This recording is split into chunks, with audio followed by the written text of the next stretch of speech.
Welcome to the National Veterans Wheelchair Games Rolling on the River, co-presented by the Paralyzed Veterans of America and the Department of Veteran Affairs. I'm Ben Pearson with xable.com, and we're here at the Spokane Convention Center for the second match of Quad Rugby. This event is sponsored by Johnson & Johnson Healthcare Systems. And we have the white team out there who had a tough loss yesterday, losing 47-45 to the yellow team.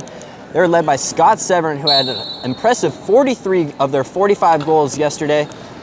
Give me an opportunity to welcome in the other members of my crew. Leon Bostic, who played an integral part in that win yesterday for Yellow. How you doing today, Leon? I'm okay. And so you saw what Scott is capable of yesterday. What do you know about the red team? Well, I know their main player, number 4 right there, you'll see is a quad amp. It's very impressive that he's out here pushing. And he's going to be the primary ball handler for the red team. And that's Delvin McMillan. He's off to a quick start. Makes a little nice juke on Severn, and Delvin McMillan will get the red team on the scoreboard, taking a quick 1-0 lead. Delvin's got to score point for point for Scott Severn. Use his speed and his skill. And let's give it a chance to introduce our third member of our crew, Rory Cooper. He's a bioengineering. He works with Rehab Engineering, designs wheelchairs and prosthetic devices. How you doing today, Rory? Very well. I'm excited about the game today. As we see Severn pick up right where we left off yesterday. They have to double team that guy. You got to double team this guy. Let him score 2 or 3 points. And we saw yesterday Severn kind of doing it all on his own until in the fourth quarter when Bostic and his partner Stephen McGuire for the yellow team were finally able to slow him down with that double team. As the red team turns it over. Yeah, best thing to do in rugby, when you throw the ball deep, is high into the center with a little bit of backspin. Inbound comes into Severn. You got no team him. Can't let him go on fast breaks and rest. You must make the man work on defense and offense. That's way too easy. So those of you that are unfamiliar with the sport, the goal is to have full control of the ball and get both wheels over that end line in between the cones. Teams have 12 seconds to get it across the halfway line, and a player cannot hold on to the ball for more than 10 seconds without taking a dribble or passing it. As we see Delvin McMillan score once again, evening the score at 2 apiece. Having picks at that time made it scoring very easy. That's good teamwork on red team. Inbound comes into Kenneth Matthews. He quickly hands it off to Severn. Number 1, Earl Richardson giving him chase. Dipping and dodging, he eludes Chet Miller. Gary Combs tries to get a nice screen for him. Good defense. And Severn is able to get the goal, bringing the score to 3-2. There's Delvin, their praying ball handler.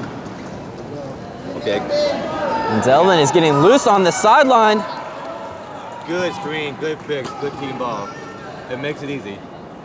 And the score will be knotted up at 3-3. One of the things that's different at these National Veteran Wheelchair Games compared to other quad rugby matches is the teams are formed just a day before the actual event. So a lot of these players never actually played with each other, so they're out there kind of learning as they go. And in the case of your team yesterday, Leon, seemed you guys weren't exactly on the same page until that third and fourth quarter when you're able to make a nice comeback. Yeah, the best thing to do here is the first half is get to know everybody's abilities, what they can and can't do. Hopefully by the end of the game, you'll mesh up to one solid unit. White ball in the corner.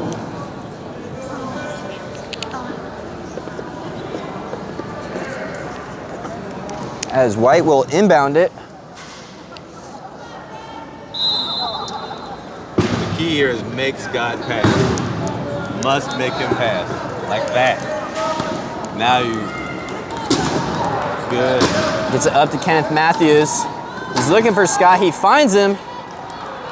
And Scott will take it in. You gotta play defense the entire 45 seconds. Goal number 1, Scott Severn.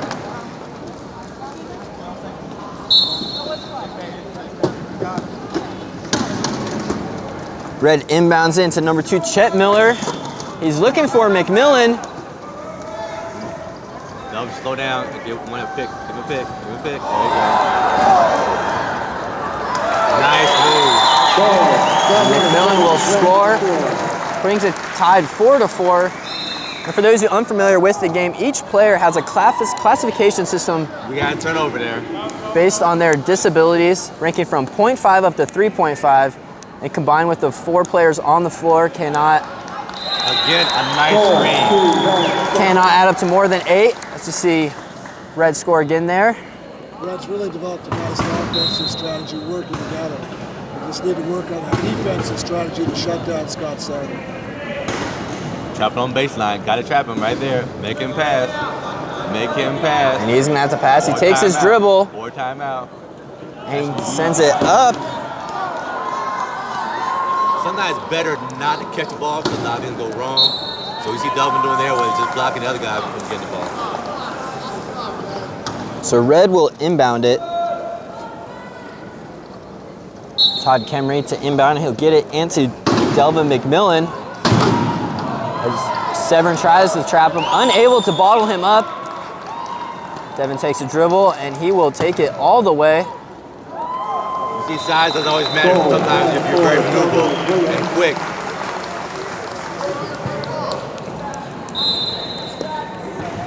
There you go again. Crowd's got a main defense. Make him work. Make him pass. Now you don't have 1 second to get past the line there, Ben. You make it. That's close. That's good defense. 12 seconds. So it's a 12-second violation, similar to the way it works in basketball. You have a certain time limit to make it across the halfway line. It's 12 seconds here, and Red was able to slow them down. And I'm a little biased here, Ben. I play with Chet in California. He's on my team, so. You score forward and backwards as long as you have 2 wheels over the line. As Chet Miller just demonstrated. You see defense is just Crowd Scott. 10 seconds, no inbound violation. White needs another strategy now. Each player has 10 seconds to deliver the ball off the court and it must be touched by another player. White will bring some substitutions in. And White will take a coach's timeout. In this, you are able to have 6 timeouts, 4 30-second timeouts, and 2 1-minute timeouts that must be called by a coach from the sideline. Red opens up an early 7-4 lead here. That's a good timeout there, Ben, because Red was just eating him up right now. So what kind of things do you think White's talking about in the huddle right now, Leon? They had to do something to get Scott loose, either by picks or another person has to be a ball handler. You can't have 3 guys crowd 1 man up. And we noticed kind of yesterday in the game while you and Steve McGuire had a nice little teamwork working out, Severn was forced to carry the team on his back and pretty much do all the offensive work. You're looking for some help today. If that was the goal, was make him work the whole entire game. Make him sweat, make him work. Right now he's probably saying, somebody get open down deep, so I'll throw the ball to you right now. We're here at the Spokane Convention Center, the second of the quad rugby matches. There's 3 teams in this competition, and as I mentioned earlier, all these teams were just formed recently, so many of these players playing together for the first time.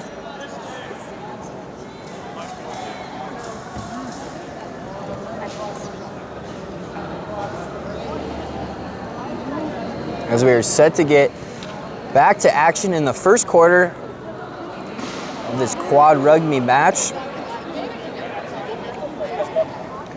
Another rule we want to consider double teaming Delvin right now. I'll double team him. And Severn is certainly trailing McMillan. And number 10, Stephen Baxter. Another interesting rule here is every player must play for at least 8 minutes, kind of balancing out the playing field. But there's one down here. Oh, there is. It gives a little more strategy to the game overall because you got to make everybody play as a unit. And you may not even know the guy's name, but substitutions are very important. Keeps getting very friendly too. And McMillan looking for an opening. The teams are made of players that primarily play offense and those that primarily play defense. see on their chairs. We have a 10-second key violation. That's a turnover. It will be white ball. As you saw there, you cannot spend 10 seconds in the key. You have to get out of the key, otherwise it's a turnover. Another good strategy is trying to get someone boxed in the key, get that call. Let's see Severn get down the sideline.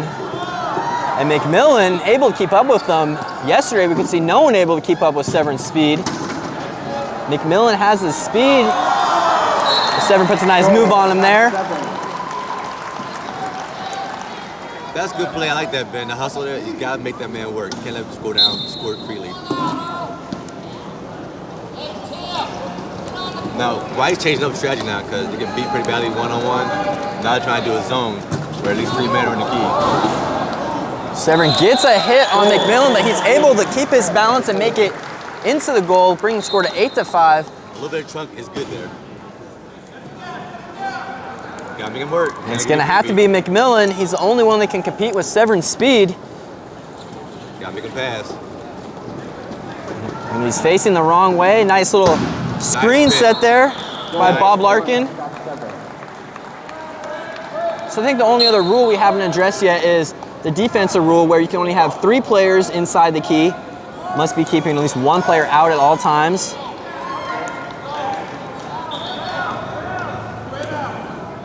He's ready, gets it to their playmaker, McMillan. He's able to sneak into the corner, bringing the score to 9-6.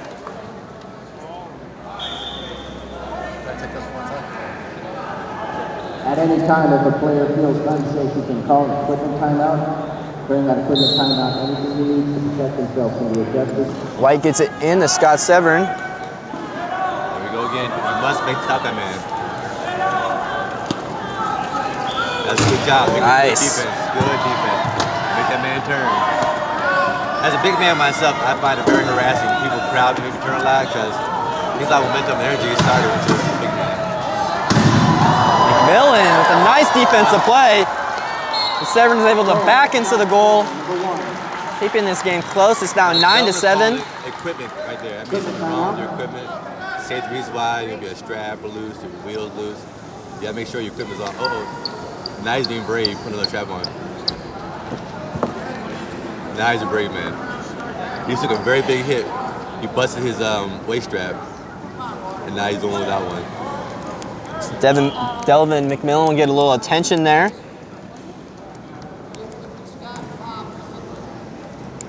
The score is 9-7, the red team in the lead. They get the ball into McMillan. Alongside him on the floor is Earl Richardson, Stephen Baxter, and Gary Combs as McMillan gets in there again. Had one wheel off the ground, but he's able to get in. Going on one wheel is definitely a nice advantage. I want to do that.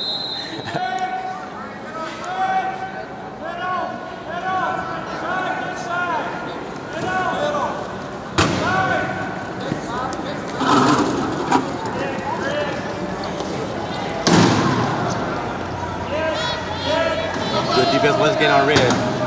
We got to keep it up for the whole entire 40 seconds. Good pace by Scott.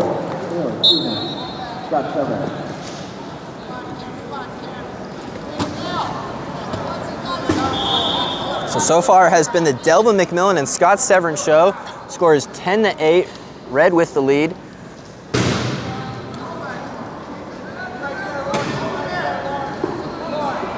Number 10 is calling out corner. That means that he boxed a man in, and then Delvin's supposed to go behind him and score, like right about now. Or the other problem is dangerous. 10 seconds in the key. The man in the corner must yell out, "I got corner, I got corner." That's why they're shaking hands right now, saying, "My bad, homies." So unable to spend more than 10 seconds in your offensive key area. While you had him sealed off there. Too easy. You must make him work the entire 40 minutes or 30 minutes again. Severn will take it. He scored all the points for them. He's coming out of Cairo, Michigan, an Army veteran, also competing in air guns, discus, javelin, and softball. Had a pretty dominant performance yesterday, scoring 43 of his team's 45 goals. We'd also like to thank our referees for today's Kelly and Wayne. You see now his time management is Sorry, Kelly, I'm not even trying that last one. That's just not for me. they're going for the last point now because it's only 32 seconds left. So they can last score and be up by hopefully by 2. So they're going to take a way time right now. 20 seconds remain in this opening quarter. McMillan finds a gap and he squeaks his way in there, bringing the score up to 11-9. That's good rugby right there.